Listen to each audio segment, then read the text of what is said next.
आदरणीय अभिभावकों और प्रिय विद्यार्थियों, सुप्रभात। आज का सुविचार, शिक्षा सबसे अच्छी मित्र है। एक शिक्षित व्यक्ति ही हर जगह सम्मान पाता है। दोबारा से सुविचार सुनिए। शिक्षा सबसे अच्छी मित्र है। एक शिक्षित व्यक्ति ही हर जगह सम्मान पाता है। तो बेटा आज मैं आपका थोड़ा रिवीजन करा देती हूँ। संधि हम पहले भी पढ़ चुके हैं। मैंने वीडियो भी बनाई थी संधि की। सिर्फ इतना ही अंतर था कि वो ब्लैक बोर्ड पर न बनाकर मैंने नोटबुक में आपको समझाया था। तो मैं आज फिर से एक बार रिवीजन कराना चाहती हूँ, क्योंकि ये टॉपिक आपका जो ये विषय है संस्कृत सब्जेक्ट में भी है, संस्कृत विषय में भी है और आपका हिंदी विषय में भी है। तो एक बार रिवीजन करा देती हूँ ताकि आपको अच्छे से समझ में आ जाए और आप दोनों सब्जेक्ट में आसानी से कर सको। ठीक है बेटा, तो देखिए आइए सबसे पहले संधि किसे कहते हैं, हमें पता होना चाहिए कि संधि क्या होती है। तो संधि किसे कहते हैं? दो वर्णों के परस्पर मेल से जो परिवर्तन होता है या विकार होता है उसे संधि कहते हैं। ठीक है, और संधि विच्छेद क्या होता है? दूसरा हमें पता होना चाहिए संधि विच्छेद। संधि विच्छेद वो होता है जो संधि किया हुआ वो पहली अवस्था में आ जाए, जो हमने वर्णों को संधि किया हुआ है वो अलग अलग हो जाए एक तरह से, पहली अवस्था में आ जाए, उसे हम संधि विच्छेद कहते हैं। ठीक है, तो एक बार देखिए बेटा, मैं इसमें बता देती हूँ कि क्या संधि है और संधि विच्छेद क्या है। देखिए इसमें सबसे पहले संधि, दो वर्णों के पास पास होने के कारण, ठीक है, आपसी मेल से जो परिवर्तन होता है उसे संधि कहते हैं। अर्थात जो मैंने बताई थी वो भी आपकी ठीक है कि दो वर्णों के परस्पर मेल से जो परिवर्तन या विकार होता है या बदलाव होता है उसे हम संधि कहते हैं। ठीक है, हाँ तो देखिए बेटा संधि किसे कहते हैं, ये हो गया। आप देखिए संधि विच्छेद। संधि विच्छेद क्या होता है? संधि के बाद मतलब संधि का अर्थ एक तरह से योग ही होता है, मिलाना ही होता है एक तरह से वर्णों को, कि संधि के बाद मिले वर्णों को पहली अवस्था में ले आने को संधि विच्छेद कहते हैं। ठीक है बेटा, जैसे मैं बता देती हूँ, जैसे राम अवतार, ठीक है, संधि विच्छेद, जैसे इसका उदाहरण देख लीजिए, आपका ये हो जाएगा जैसे रामावतार। तो देखिए इसमें यहाँ पे हमारे देखो राम प्लस अवतार, उदाहरण के लिए देखिए संधि विच्छेद हमारा ये है बेटा। देखो क्या कह रहे हैं कि संधि के बाद मिले वर्णों को, ये हमारे संधि के बाद मिल गए वर्ण रामावतार, ठीक है, वर्णों को पहली अवस्था में ले आने को संधि विच्छेद कहते हैं। तो पहली अवस्था हमारी कौन सी थी? ये थी राम प्लस अवतार। ठीक है बेटा, अब देखिए संधि के भेद। संधि के तीन भेद होते हैं, आपको भी पता है बेटा क्योंकि आप पढ़ चुके हो ये सब। संधि के तीन भेद होते हैं, स्वर संधि, व्यंजन संधि और विसर्ग संधि। ठीक है बेटा, तो देखिए सबसे पहले हमारे संधि के भेद है स्वर संधि, व्यंजन संधि और विसर्ग संधि। तो आप देखिए सबसे पहले हम स्वर संधि के बारे में पढ़ेंगे कि स्वर संधि क्या है या किसे कहते हैं। ठीक है बेटा, तो स्वर संधि किसे कहते हैं? दो स्वरों के परस्पर मेल से जो विकार या परिवर्तन होता है उसे हम स्वर संधि कहते हैं। आया समझ में कि दो स्वरों के परस्पर मेल से स्वर ही होते हैं, आपस में जुड़ते हैं जो, ठीक है, उसे हम जो विकार या परिवर्तन होता है उसे स्वर संधि कहते हैं। तो देखिए एक बार परिभाषा देख लीजिए स्वर संधि की, कि दो स्वरों के परस्पर मेल से होने वाले परिवर्तन को स्वर संधि कहते हैं। तो आया आपको समझ में? तो मैं बता देती हूँ, दो क्या कह रहा है कि दो स्वरों के परस्पर मेल से, दो स्वरों के परस्पर मेल से, देखिए इसका उदाहरण देख लीजिए, जैसे ये रामावतार, राम प्लस अवतार। अब हमें यहाँ देखना है दो स्वरों के परस्पर मेल से। अब देखो राम में भी ए आया हुआ है, हमारा ए बचा हुआ है बेटा, और अवतार में भी एल स्वर लगा हुआ है। दो स्वरों के परस्पर मेल, दो स्वर हो गए हमारे, दो स्वरों के परस्पर मेल से जो परिवर्तन आता है, तो क्या परिवर्तन आया कि बड़ा आ में परिवर्तन हो गया है। ठीक है, ये परिवर्तन आया तो इसे हम स्वर संधि कहते हैं। ठीक है बेटा, अब देखिए स्वर संधि के भेद। स्वर संधि के भी 5 भेद होते हैं। ठीक है, कौन कौन से होते हैं? देखिए स्वर संधि के 5 भेद, दीर्घ स्वर संधि, गुण स्वर संधि, वृद्धि स्वर संधि, यण स्वर संधि और अयादि स्वर संधि। ठीक है बेटा, ये तो हमारे हिंदी में मुख्य रूप से 5 भेद होते हैं। अब मैं दोनों ही विषय का लेकर चल रही हूँ कि हमारे दोनों विषय में सेम ही टॉपिक है, सिर्फ इसमें स्वर संधि के 2 भेद और एक्स्ट्रा हो गए हमारे उसमें संस्कृत विषय में। वो कौन कौन से हो गए? एक होता है बेटा पूर्व रूप,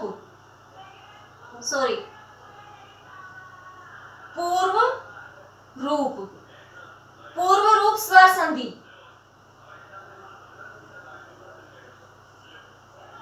और एक और होता है हमारा पर रूप, एक पूर्व रूप है, एक पर रूप स्वर संधि। ये दोनों हमारे किस में होते हैं? संस्कृत में होते हैं। हिंदी में तो हमारे मुख्य रूप से 5 ही होते हैं। ठीक है बेटा, ये दोनों हमारे संस्कृत में मिले हुए हैं स्वर संधि के भेद।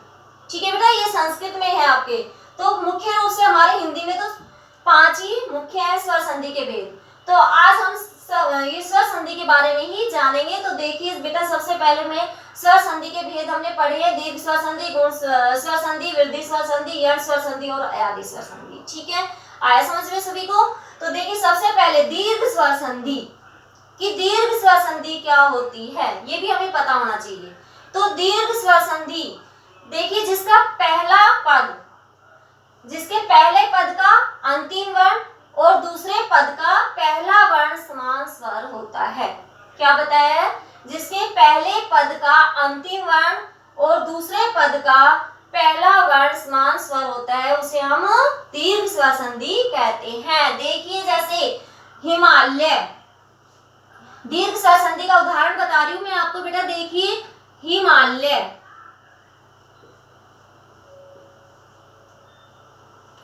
हाँ एक और बता देती हूँ, छोटा बड़ा स्वर जरूर हो सकता है, समान स्वर होंगे लेकिन छोटा बड़ा हो सकता है। ठीक है, और वो बड़े में मिलकर क्या विकार होता है? वो बड़े में ही जाता है। ये दीर्घ स्वर संधि की पहचान आपको रखनी है याद अच्छे से। ठीक है, तो इसका विच्छेद देखिए, पहले हिमालय, हिम प्लस आल्य। ठीक है बेटा, हिम प्लस आल्य। अब देखिए मैंने अभी आपको जो परिभाषा बताई, एक तरह से दीर्घ स्वर संधि को समझने के लिए मैंने जो बताया कि पहले पद का पहला पद हमारा ये है हिम, पहले पद का अंतिम वर्ण क्या है? म है।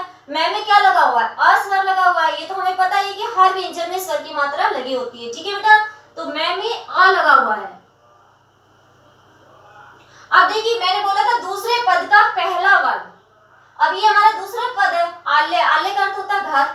ठीक है, तो ये हमारा क्या है? दूसरा पद, और दूसरे पद का पहला वर्ण हमारा क्या है? आ है।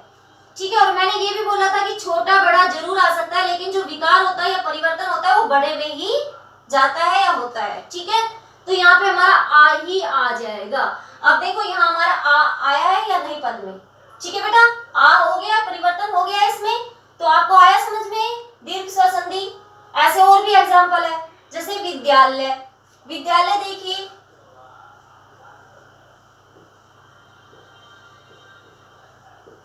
विद्यालय। अब देखिए इसका विच्छेद करेंगे, विद्या प्लस आल्य,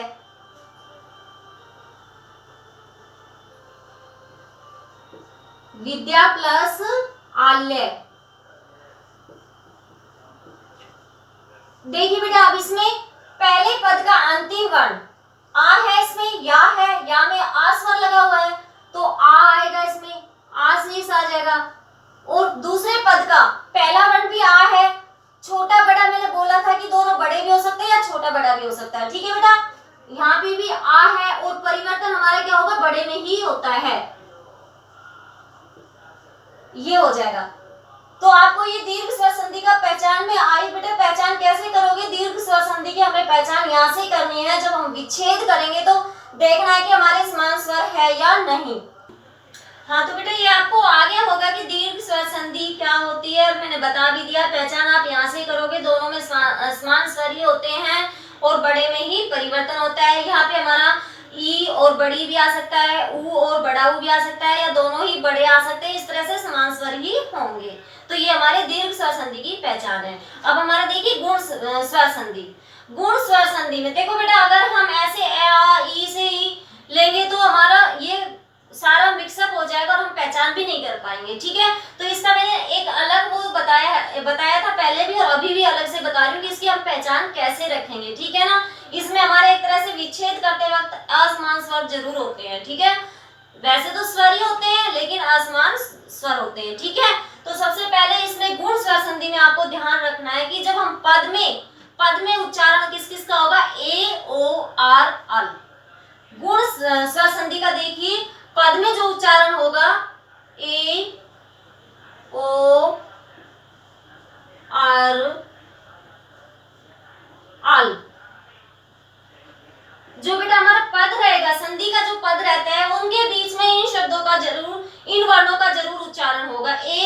आर आल।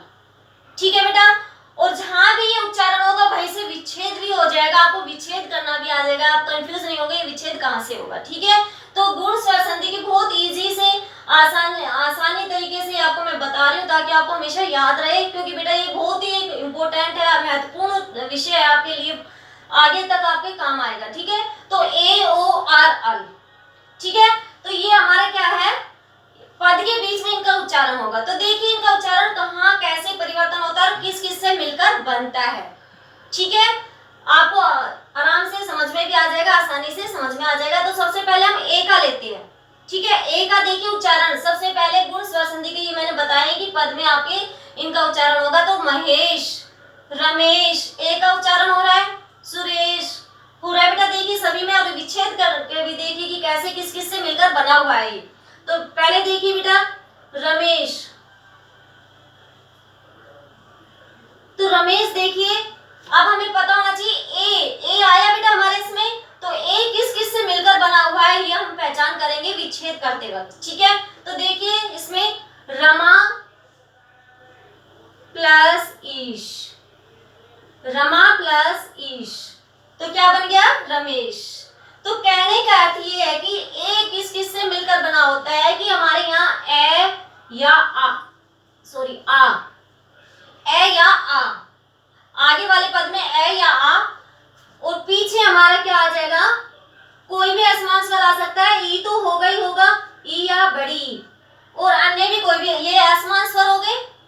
देखो दीर्घ स्वर संधि में असमान स्वर थे और गुण संधि में मैंने पहले बता दिया था कि असमान स्वर होंगे।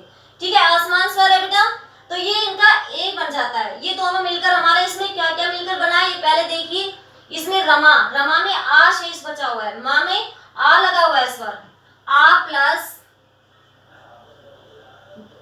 और दूसरे पद में ई है हमारा, बड़ी ई है, तो ये ई, तो ये किस में परिवर्तन हो गया, ए में। किस में परिवर्तन हो गया बेटा, ए में। ठीक है बेटा, आया समझ में। तो ये हमारा ए में परिवर्तन हो गया है। तो किस किस से मिलकर बना आपका, ई और आ और ई से मिलकर बना है। तो इस तरह से आपका ए का पद में भी आपका प्रयोग हुआ है, रमेश, सुरेश, महेश, ज्यादातर ऐसे ही आपके बनेंगे, जैसे महेश महा प्लस ईस, ठीक है, दिनेश दिन प्लस इस तरह से। ठीक है बेटा, इस तरह से आपके ये सारे इसी में आते हैं। अब देखिए ओ जैसे परोपकार, ओ का देखिए पद में परोपकार, परोपकार देखिए परोपकार, मैंने पहले ही बोला था बेटा पद में ये इन सब का उच्चारण होगा, पद में ओ का उच्चारण हो रहा है परोपकार, और वहीं से विच्छेद भी हो रहा है। मैंने यहाँ पे भी बता दिया कि विच्छेद करना भी आ जाएगा, जहां ये जिनका इनका उच्चारण हो रहा है वहीं से विच्छेद भी हो जाएगा, और किस किस से मिलकर बना है ये भी आपको पता चल जाएगा।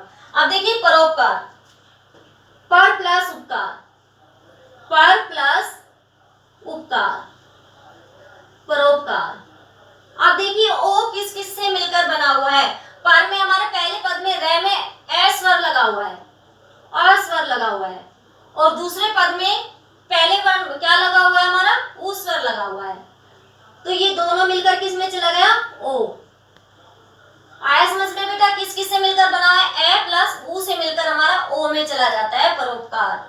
आया समझ में। तो ये हमारी एक तरह से हमें ये भी पता चल गया ये किस किस से मिलकर बना हुआ है, और हमें इनका विच्छेद करना भी आ गया, और ये हमें ये भी है कि पद में ओ का भी उच्चारण हो रहा है। ये हमारे गुण स्वर संधि के ये सारे एग्जाम्पल बताए जा रहे हैं। ठीक है बेटा, आप देखिए आर में जैसे महर्षि, देवर्षि, आर लग रहा है महर्षि, देवर्षि। ठीक है, तो देखिए महर्षि, अब देखो आर का उच्चारण हमारे यहाँ पे ही हो रहा है ना बेटा, आर है में ए और आर। ठीक है, इसका विच्छेद देख लिए, देखिए महा प्लस ऋषि, महा प्लस ऋषि। अब देखिए आर किस किस से मिलकर बना हुआ है, आ प्लस री, आ प्लस री। तो ये क्या किसमें परिवर्तन हो गया, आर में। तो इस तरह से इसका परिवर्तन हो जाएगा महर्षि। आपको आया समझ में बेटा कि किस किस से मिलकर बना हुआ है आर, आ प्लस री। यहाँ हमारा ए भी आ सकता था, यहाँ पे हमारा ए या आ दोनों आ सकते थे, और प्लस में री। अर में चेंज हो जाता है, फिर अर में परिवर्तन हो जाता है। तो ये हमारा किसका हो गया, अर का हो गया। अब एक अल बच गया है, अल देखिए। अब देखिए बेटा अल, अल से रिलेटेड हमारे इससे संबंधित बहुत कम एग्जांपल भी मिलते हैं, और आपके विषय में बेटा आपके सिलेबस के अकॉर्डिंग है भी नहीं, लेकिन मैं एक एग्जांपल बता देती हूँ आपको, ठीक है ना। जैसे अल का है तवलकार, तवलकार। देखिए बेटा तवलकार, इसका हमारा विच्छेद हो जाएगा तव प्लस रीकार। अल का उच्चारण हो रहा है यहाँ पे रीकार, विच्छेद क्या हो गया, तव प्लस रीकार। ठीक है बेटा, किस किस से मिलकर बना हुआ है, देखिए अ प्लस ली। ली हमारा क्या है कि स्वर में आता है, ये हमारे संस्कृत का स्वर है। ली जो हमारा स्वर है वो संस्कृत का स्वर है। ठीक है बेटा, तो ये हमारा ली भी हमारा क्या है, स्वर है, और ये संस्कृत का स्वर है। संस्कृत में 13 स्वर होते हैं, हिंदी में 11 स्वर होते हैं। ठीक है बेटा, तो ये हमारे किस किस से मिलकर बना, अल, ए प्लस ली से मिलकर हमारा क्या बन गया, अल। तो इससे संबंधित बेटा बहुत कम एग्जांपल आते हैं। ठीक है, आपके मुख्य रूप से 3 ही होते हैं, ए ओ आर। ठीक है, आगे देखिए अब यण संधि, सॉरी पहले वृद्धि संधि। वृद्धि संधि में,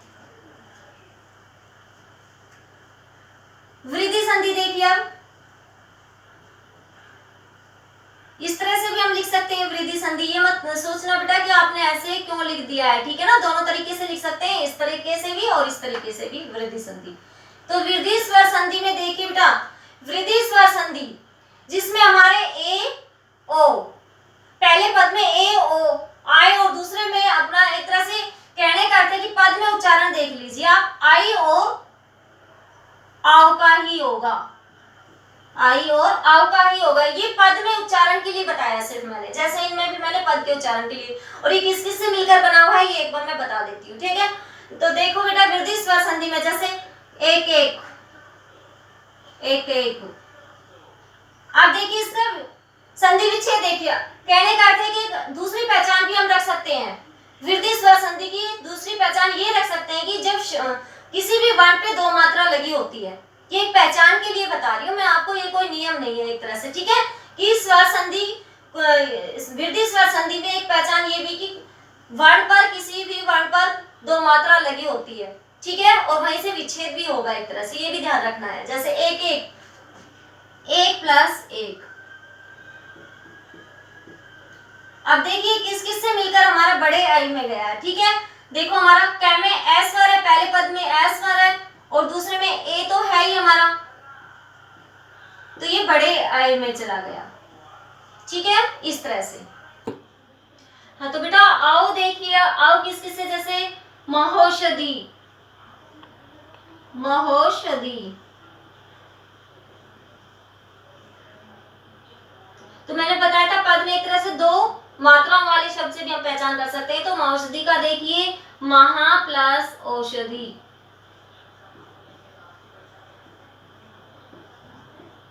ठीक है बेटा, आया समझ में, और विच्छेद भी वहीं से हो रहा है। तो यहाँ हमारा किस किस से आउ बना है, देखिए हमारे दोनों ही बड़ा है और बड़े में ही परिवर्तन हो रहा है। यहाँ पे है में भी आ स्वर लगा हुआ है और हमारे दूसरे पद का आउ तो है ही इसमें, तो ये बड़े में ही चला जाएगा।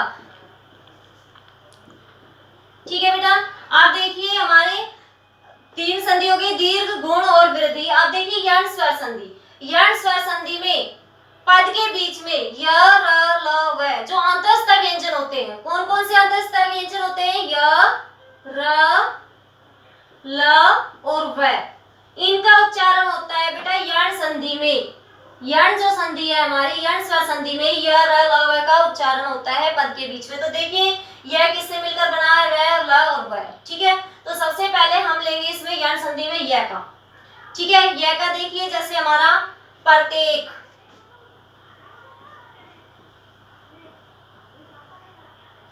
प्रत्येक। अब देखिए एक और पहचान बता देती हूँ इसमें, इसमें आधा वर्ण जरूर, आधा व्यंजन जरूर मिलेगा आपको पद के बीच में, और आधा व्यंजन भी वही मिलेगा जहां हमारे ये अंतस्थ व्यंजन होंगे उसके आगे ही मिलेगा, और वहीं से हमारा विच्छेद भी होगा। ये आपको बहुत ही जरूरी है ये बात याद रखने के लिए, ताकि आप अच्छे से कर सको इसको। ठीक है बेटा, अब देखिए प्रत्येक, प्रति प्लस एक, प्रति प्लस एक। अब देख लीजिए किस किस से मिलकर हमारा य में चेंज हुआ है। तो यहाँ पे हमारा क्या स्वर लगा हुआ है, छोटी लगा हुआ है, और ए ये किस में चला गया, य में। ठीक है बेटा, आप देखिए हमारा रे, रे में देखिए जैसे मात्राज्ञा, मात्राज्ञा।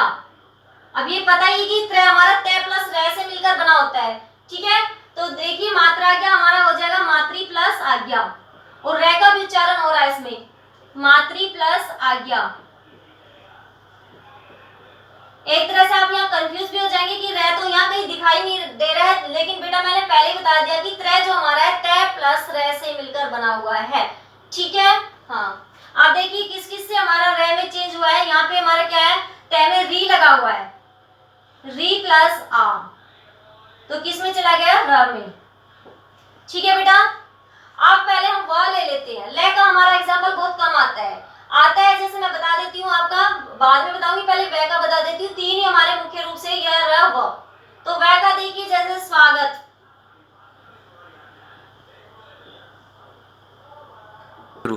स्वागत, देखिए बेटा स्वागत, सु प्लस आगत, सु प्लस आगत।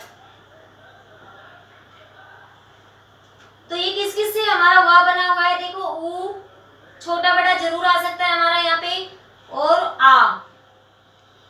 ठीक है बेटा, यहाँ पे हमारा कोई भी आसमान स्वर भी आ सकता है। तो ये उ और आ मिलकर किस में चला गया, व में, स्वागत।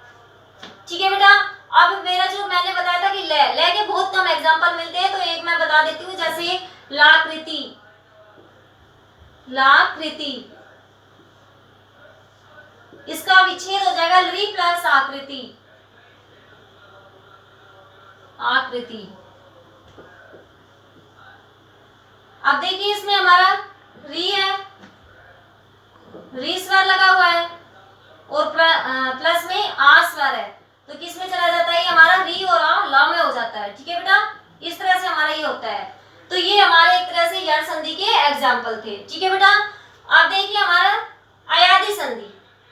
अयादि संधि में मैं बता देती हूँ, हमारे पद में ये होते हैं सारे अयादि संधि। देखिए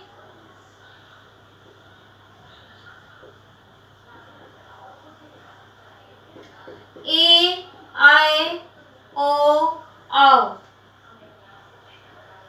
इसके बाद कोई भी आसमान स्वर आए, कोई भी इनके बाद कोई भी आसमान स्वर आए, तो ये किस में परिवर्तन हो जाता है, आए, आए, आओ, आओ, इसमें परिवर्तन हो जाता है बेटा। ठीक है ना, इस सब में परिवर्तन हो जाता है।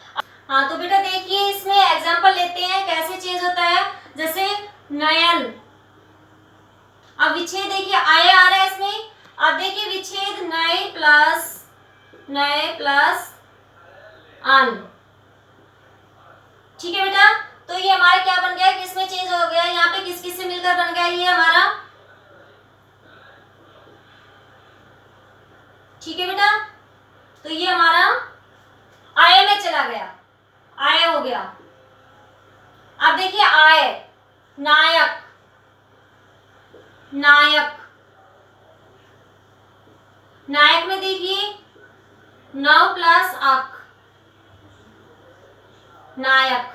अब देखिए इसमें हमारा किस किस से मिलकर बन गया, हमारे आओ प्लस आ से, तो आव में आ गया हमारा आओ, पवन,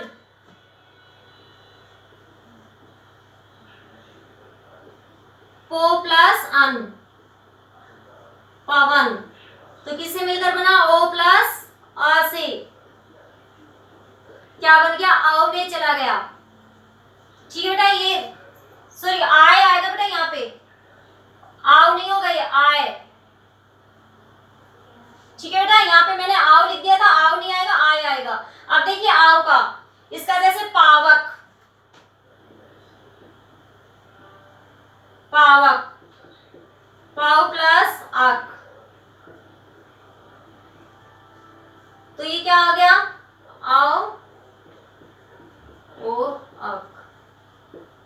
आव में आ गए। तो इसके हमारे ये थे स्वर संधि के नियम थे। और व्यंजन संधि में सिर्फ आप व्यंजन का ही ऐसे ही ध्यान रखो बेटा, नहीं तो सारा मिक्सअप हो जाएगा। मेन हमारे यही है। तो व्यंजन में सिर्फ आपको विच्छेद करते वक्त ये ध्यान रखना है, या तो दोनों ही विच्छेद के पहले पद में भी व्यंजन होगा और दूसरे पद के भी पहले व्यंजन होगा पहले पद में भी, या फिर हमारा एक स्वर और व्यंजन भी हो सकता है, वो हमारे व्यंजन संधि में जाता है। और विसर्ग संधि में सिर्फ हमारे आधे वर्ण का आधा जो वर्ण होता है उसका विसर्ग होता है, और ज्यादातर हमारा श ओ रे का मतलब विसर्ग होता है। ठीक है बेटा, तो ये हमारे संधि थी। मुझे पूरी उम्मीद है कि बेटा आपको अच्छे से समझ में आ गई होगी। ये हमारे दोनों विषय के लिए बहुत ही महत्वपूर्ण है। धन्यवाद।